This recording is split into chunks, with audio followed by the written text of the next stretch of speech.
Hello everyone, this is Pratima and you are watching my YouTube channel English Junction by Pratima Jaswal. In today's video I'm going to explain you how to write job applications. तो आज के video में हम लोग करेंगे job applications कैसे लिखते हैं, उसमें cover letter and resume, cover letter and resume, and आखिर में towards the end I'll explain you the marking scheme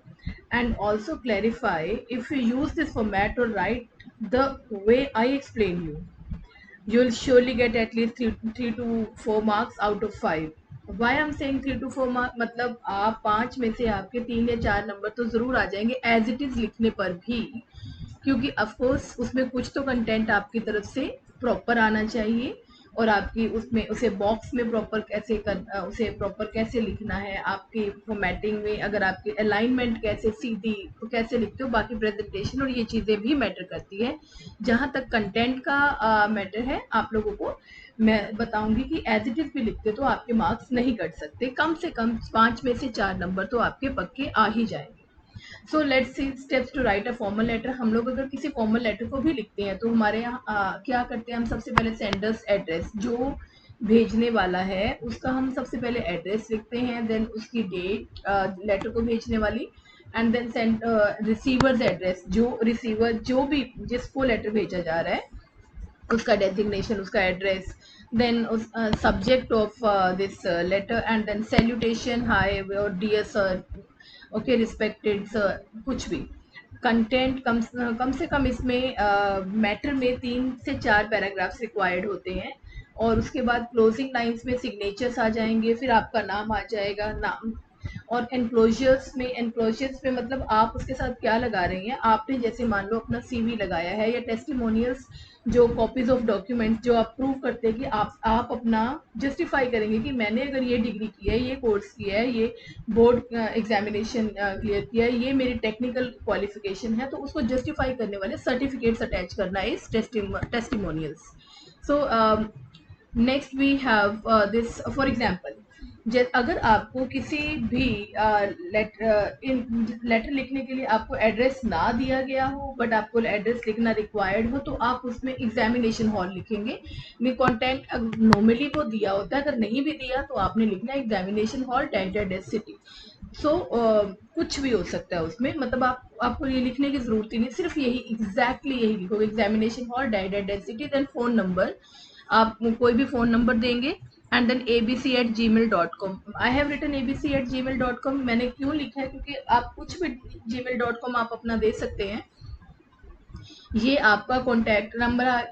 address आ गया, फिर आपका इसमें कोमा की ज़रूरत नहीं है, सी विदाउट कोमास आपका फ़ोन नंबर आ जाता है और आपका ईमेल, ये फर्स्ट उसमें आ जाता है, देन लीव वन लाइन, फिर आप लाइन छोड़ करके आपने डेट लिखनी है। लेकिन डेट कैसे लिखनी है, या तो 4 सितंबर 2023 बिना कोमा के, पर क्योंकि हमने सितंबर 4 लिखा है तो यहाँ पर अगर कोमा नहीं डालेंगे तो 42023 बन जाएगा, इसलिए यहाँ कोमा रिक्वायर्ड है, अदरवाइज 4 सितंबर 2023 बिना कोमा के भी आ सकता है। ये मेरे एग्जाम्पल वो उसके फॉर्मेट्स हैं।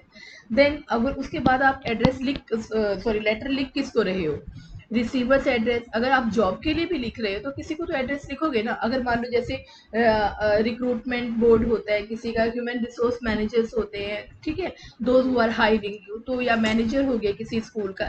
कंपनी का, या आप लेटर लिखते हो किसी प्रिंसिपल को किसी स्कूल के, so you are suppose to be writing that letter, उसके उसमें आप एड्रेस तो लिखेंगे ही, उस किसको स्पेसिफिकली आप ये लिख रहे हो, रिसीवर्स एड्रेस विदाउट कोमास, उसके बाद कंपनी का नाम आ गया, देन सिटी किस जगह है, देन पिन कोड, अगर आपको पिन कोड नहीं आता तो उसमें पिन कोड की जस्ट स्टार्टिंग करके 1 2 3 कोमा ऐसे ऐसे क्रॉस क्रॉस कर के भी आप लिख सकते हो, क्योंकि हर एक को हर जगह का पिन कोड याद हो ऐसा कोई ज़रूरी नहीं है, अगर दिया हो आपके एड्रेस में तो फाइन। फिर हमारा लीव वन लाइन छोड़ने के बाद हमारा आता है subject application for the post of, ये एज इट इज़ ही रहेगा, application for the post of, क्योंकि आप किसी जिस भी पोस्ट के लिए कर रहे हो फिर आप उसमें यहाँ फिल कर देंगे application for the post of a teacher, for TGT English, किसी भी चीज़ के लिए। सो डियर, फिर एक लाइन छोड़ने के बाद सैल्यूटेशन, आप डियर सर, रिस्पेक्टेड सर, जो भी आप सर मैम सर मैडम और जो भी आपने दिया हो उसमें एज पर द क्वेश्चन। अब आता है हमारा वो तो ऊपर वाला हमारा दिस इज ऑल लेआउट, उसका सिर्फ फॉर्मेट है,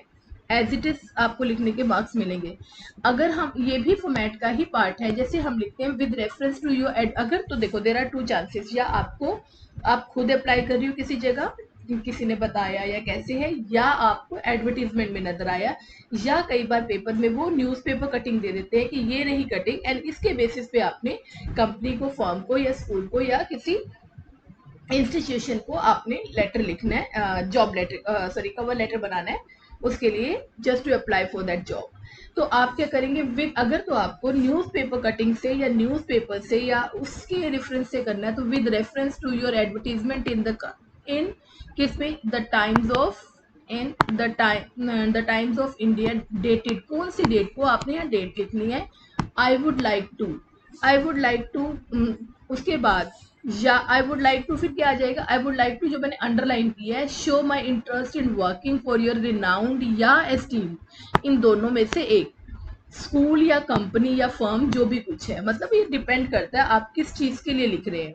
तो अगर सपोज मैं ये कहती हूँ किसी कंपनी के लिए आप लिख रहे हैं, तो आप बोलोगे with reference to your advertisement in the Times of India dated,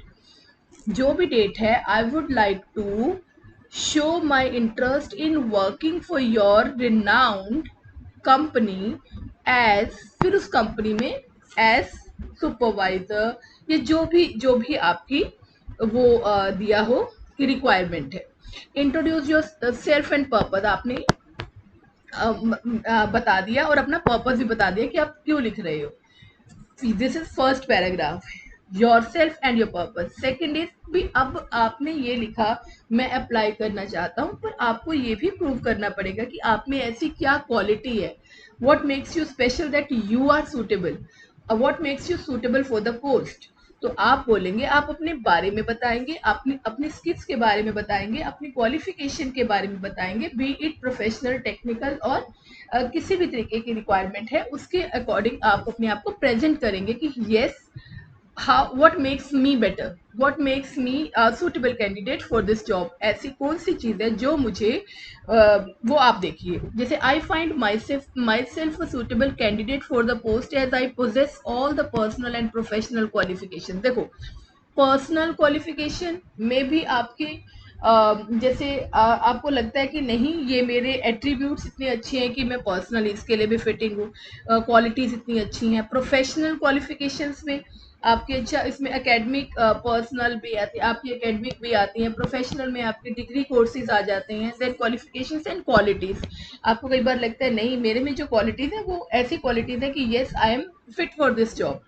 मुझे ये चीज़ें करनी अच्छी लगती हैं। जिस भी, जैसे मान लो अगर मैं ये बोलूँ हाँ मुझे ऐसा लगता है कि मैं टीचिंग के लिए अच्छी हूँ, मुझे टीचिंग करनी अच्छी लगती है, I am fit for this job, so I have this qualities for teaching, right, for this job. I am very passionate about, जो भी अगर आपको लग रहा है कि आप उस प्रोफेशन में बहुत पैशनेट हो, आपके पास बहुत जील है, आप बहुत एंथुजियास्टिकली उस पर काम कर सकते हो,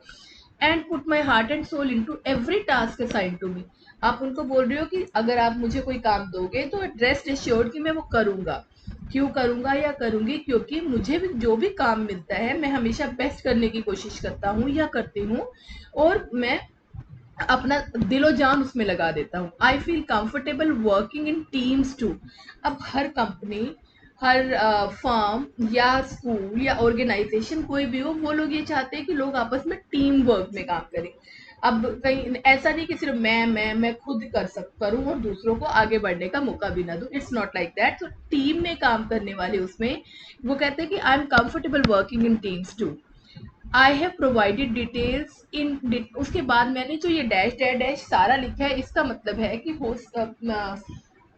जैसे, और अगर आपको कोई चीज अपने बारे में याद आती है और आपको लगता है कि you can easily write, then you can write that also. और या कोई ऐसी चीज जो आपकी जॉब से रिलेटेड आपको लगता है यू शुड बी राइटिंग। देखिए जब मैं ये वीडियो बना रही हूँ तो मेरे दिमाग में वो बच्चे भी हैं ज्यादातर इस टाइम जिनको लिखना या जिनको ये प्रिपेयर करना मुश्किल लगता है, दे नीड अ ड्राफ्ट, ऐसा लिख दो और हमारे काफी मार्क्स आ जाएं, ये इसका पर्पज है। पर इसका मतलब ये नहीं है कि आप कुछ ये तो मेरे ऐसा फॉलो करने से आप क्या, मैंने बोला 3 से 4, 5 में से 4 नंबर तक आ सकते हैं, फाइन। बट 5 में से 5 नंबर लाने के लिए आपको थोड़ा सा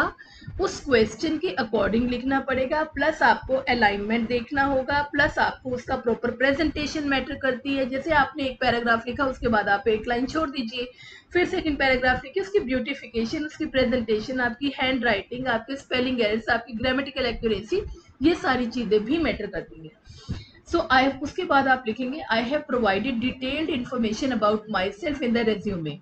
attached with this cover letter, कि आप उनको बोलोगे मैंने रेज्यूमे भी इसमें आपके cover letter, this is the cover letter, आपने उसके साथ अटैच किया है रेज्यूमे, और उसमें मैंने अपने बारे में और ज्यादा डिटेल इन्फॉर्मेशन दे दी है। सिंपल। उसके बाद आप सोचिए, आपने लेटर लिखा, आप उनको ये भी तो बोलेंगे ना, आप मुझे जब भी आप इंटरव्यू के लिए बुलाना चाहते हैं क्योंकि आपको कॉन्फिडेंस है कि हाँ मैं अच्छा कर सकता हूँ, मेरे में ये क्वालिटी है, I am always available, like you know I am readily available for the interview, so I will be available for an interview on any date of your convenience, क्योंकि जॉब आपको चाहिए तो उन लोगों के पास, आपकी कंपनी जिसमें अप्लाई कर रहे हो, जब भी आपको कन्वीनियंट होगा आप मुझे वो कर सकते हैं, क्या कहते हैं, कॉल कर सकते हैं। I would appreciate if I am informed well in time. तो लेकिन हाँ इन्फॉर्म पर उसके लिए आप कम से कम वेल इन टाइम मुझे इन्फॉर्म जरूर कर दें। तो आपका willingness to face an interview और task sorry take a test, चाहे आप टेस्ट के लिए भी लिख सकते हैं कि I am ready for the written test also. Looking forward to hearing from you, concluding line से भी ठीक, आप उनको थैंक्स करेंगे, फिर योर सिंसियरली, है ना, फिर योर सिंसियरली में उसके बाद आप अपना यहाँ पर नेम लिखेंगे ब्रैकेट के अंदर, पर ऊपर यहाँ आपके साइन आ जाएंगे, ठीक है, यहाँ आपका नेम आएगा। एनक्लोजर्स में ENCLS भी लिख सकते हैं अगर एनक्लोजर्स पूरा नहीं लिखना चाहते हैं। रेज्यूमे एंड टेस्टिमोनियल्स, जो आपने उसकी कॉपीज लगाई हैं साथ में, और रेज्यूमे जिसमें आपने डिटेल लिखी है। सो फिर हमारा आता है, ये मैंने एक ये एग्जैक्टली वही है जो मैं आपको बोल रही हूँ, एज इट इज भी आप डालोगे। एज इट इज का मतलब समझना प्लीज कि आपका क्वेश्चन पर भी डिपेंड करता है, उसमें फिल तो आप क्वेश्चन के अकॉर्डिंग ही करोगे कुछ चीजें, जो कि आप माई नेम इज, सो अगर दिया हुआ ठीक, नहीं दिया हुआ ABC लिख सकते हो आप, ठीक है। सो ये आपका जो मैंने अभी तक डिस्कस किया है, ये सारा उसका एक फॉर्मेट है ऐसा, this you have to learn, ये आपको लर्न करना पड़ेगा। उसके बाद आप आराम से फ्री होके लिख सकते हैं। फिर आता है हमारा रेज्यूमे। रेज्यूमे CV में सबसे पहले नेम, आप यहाँ पर नेम लिखेंगे, फादर्स नेम लिखेंगे, एड्रेस लिखेंगे, एड्रेस अगर ना दिया हो आपकी मर्जी है, नहीं तो आप फैब्रिकेट भी कर सकते हैं, कुछ भी, ठीक है। फोन नंबर लिखेंगे आप, ईमेल एड्रेस लिखेंगे, क्योंकि आपने वहां पर ईमेल एड्रेस abc@gmail.com लिखा है, और मुझे लगता है कि मैंने फोन नंबर जो यहाँ लिखा है वो फोन नंबर मैंने ऊपर नहीं लिखा, तो phone number has to be the same. मैं अभी रियलाइज करती हूँ कि ये फोन नंबर या दो हो सकते हैं, fine, but still you know resume और उसमें जो ऊपर फोन नंबर दिया, it has to be same,